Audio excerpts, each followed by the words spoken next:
Black money खत्म करने के लिए सरकार ने 500 और 1000 के नोट बंद कर दिए। इस फैसले से क्या रियल एस्टेट सेक्टर में ब्लैक मनी खत्म होगी? इस फैसले से प्राइमरी मार्केट में कितनी मजबूती देखने को मिलेगी या फिर सेकेंडरी मार्केट में कितनी गिरावट देखने को मिलेगी? सरकार के इस फैसले से रियल एस्टेट मार्केट पर क्या असर होगा, इस पर हमारे साथ बातचीत करने के लिए हमारे साथ जुड़ चुके हैं DLF के CEO राजीव तलवार। सर, स्वागत है आपका प्रॉपर्टी शो में। सर, सबसे पहले तो हम आपसे ये जानना चाहेंगे कि मोदी सरकार के इस फैसले को आप किस तरह देखते हैं, और अगर बात की जाए रेजिडेंशियल, कमर्शियल और रिटेल सेक्टर्स की, तो उन पर क्या असर पड़ेगा इसका? ये जो प्रोग्राम प्रधानमंत्री जी ने अनाउंस किया है, मुझे लगता है कि 3 कारणों के लिए किया है। सबसे पहली चीज़ कि जितना पैसा विदेश से आ रहा था टेररिस्ट एक्टिविटीज़ को फंड करने के लिए और काउंटरफीट करेंसी थी, उसको हटाने के लिए एक ऐसा सर्जिकल स्ट्राइक हुआ है कि उससे जो भी शैतान थे वो रिकवर नहीं कर पाएंगे।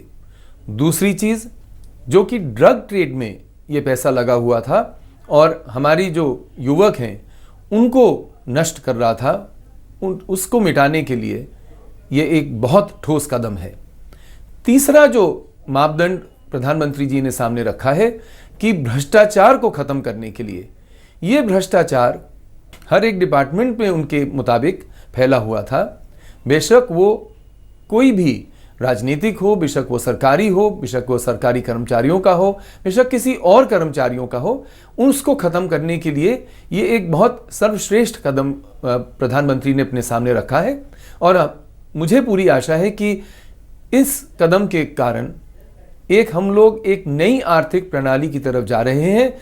देखिए, हम लोग मोटा मोटा जो मानते हैं कि रियल एस्टेट सेक्टर में करीबन 4 किस्म के खिलाड़ी होते हैं या कंपनियां होती हैं।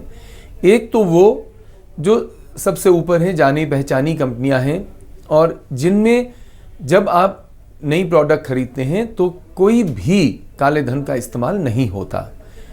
हम लोग अपने आप को ही नहीं ऐसा एक मानते, बट अपनी तरह कई बहुत कंपनीज हैं जो कि इंस्टीट्यूशनलाइज्ड हैं, जो कि ऑर्गेनाइज सेक्टर में हैं और पूरे भारतवर्ष में फैली हुई हैं, जो सिर्फ चेक और बैंकिंग चैनल्स के द्वारा पैसे लेती हैं। दूसरी ऐसे प्लेयर्स हैं जिनको कई बारी हम लोग रोग प्लेयर्स कहते हैं, जो निवेश करते हैं काले धन का, और कई बारी जो अपनी प्राइसेस है वो बहुत कम अनाउंस करते हैं। तो उनको ज़रूर कठिनाई आने वाली है।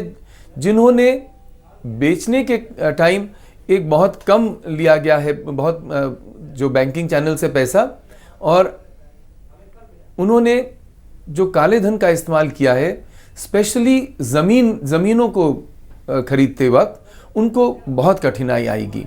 पर अच्छी बात यह है कि ज़मीनों की खरीदारी जो है पिछले 6-7 वर्षों में बहुत कम से ना के बराबर हुई है, और इसी कारण उसमें काले धन का इस्तेमाल बहुत कम किया गया होगा।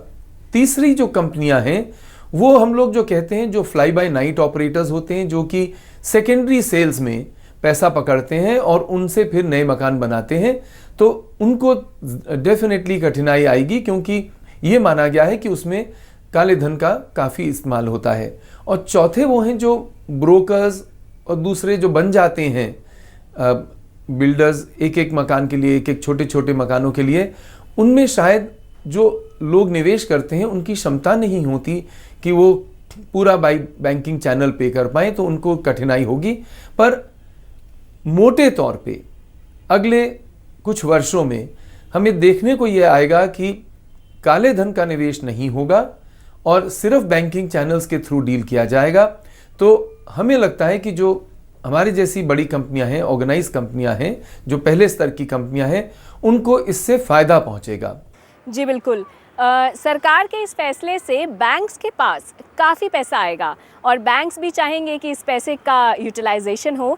तो आपको क्या लगता है कि आने वाले समय में क्या होम लोन सस्ता हो सकता है? जो सरकार की जो मानसिक स्थिति है, और या जो सरकार मानती है कि बैंकों में ही पैसा नहीं आएगा, इस के कारण जो कि मार्केट में जैसे कठिनाइयाँ हो रही हैं और लोगों का जो निवेश होगा वो कम होगा क्योंकि काला धन नहीं होगा, तो उससे इन्फ्लेशनरी जो ट्रेंड था जिसके कारण इंटरेस्ट रेट्स कम नहीं हो पा रहे थे वो हट जाएगा, इन्फ्लेशन नहीं होगी और बैंक जो हमारे रिजर्व बैंक हैं उनके द्वारा जो मुद्रास्फीति के कारण इंटरेस्ट की दरें ऊंची रहती थीं वो कम हो जाएंगी।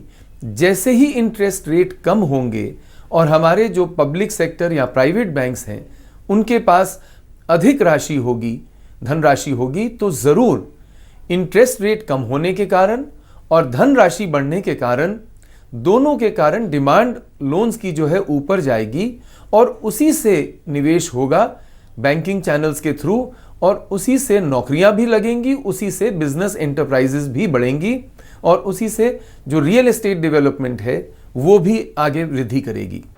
जी बिल्कुल राजीव जी, बहुत बहुत शुक्रिया हमारे साथ शो में जुड़ने के लिए। रियल एस्टेट सेक्टर में ब्लैक मनी खत्म होगी। क्या 2000 का नोट आने से ब्लैक मनी नहीं बढ़ेगी? बेनामी संपत्ति पर एक्शन लेने को लेकर कितना असर पड़ेगा, इस पर बिल्डर्स का क्या कहना है, आइए सुनते हैं। जो सेकेंडरी मार्केट है उसमें ज़्यादा फर्क पड़ेगा, प्राइमरी मार्केट में मुझे लगता है नहीं ज़्यादा फर्क पड़ेगा और प्रीमियम सेगमेंट में थोड़ा फ़र्क पड़ सकता है। अफोर्डेबल हाउसिंग या मिड सेगमेंट के जो हाउसिंग है उसमें बहुत ज़्यादा फर्क नहीं होगा क्योंकि उसका जो भी बायर है वो ज़्यादातर बैंक फंडिंग के ऊपर ही प्रॉपर्टी इन्वेस्टमेंट करता है। जो नया यूथ है, कोई भी अगर प्रॉपर्टी परचेज करता है तो 20% अपने पास से दिया, 80% फाइनेंस करवाया, ज़्यादातर मतलब 90% केसेस में ऐसा ही रहता है। हाँ, सेकेंडरी मार्केट में मीन्स अगर वही प्रॉपर्टी रीसेल में जब आती है तब कैश इन्वॉल्व हो जाता है, तो वो उसमें हो सकता है कि वो ट्रांजेक्शन्स कम हो या 100% चेक में ही होंगी अब तो, और प्रीमियम प्रॉपर्टी पे थोड़ा फ़र्क पड़ जाएगा या फिर रीसेल की प्रॉपर्टीज़ हैं उसमें फ़र्क पड़ जाएगा। जो सेकेंडरी मार्केट है इसमें कुछ टाइम तक थोड़ा इम्पैक्ट पड़ सकता है, प्राइसेस गिर सकते हैं कुछ टाइम के लिए। और जो अनऑर्गेनाइज्ड रियल एस्टेट सेक्टर हैं, जैसे कोई फ्लाई बाय नाइट ऑपरेटर्स होते हैं, उन लोगों को इस चीज़ से काफ़ी असर पड़ सकता है और ये मार्केट को और साफ करने के लिए और रेगुलाइज करने के लिए ये चीज़ जो हुआ है ये बहुत पॉजिटिव है।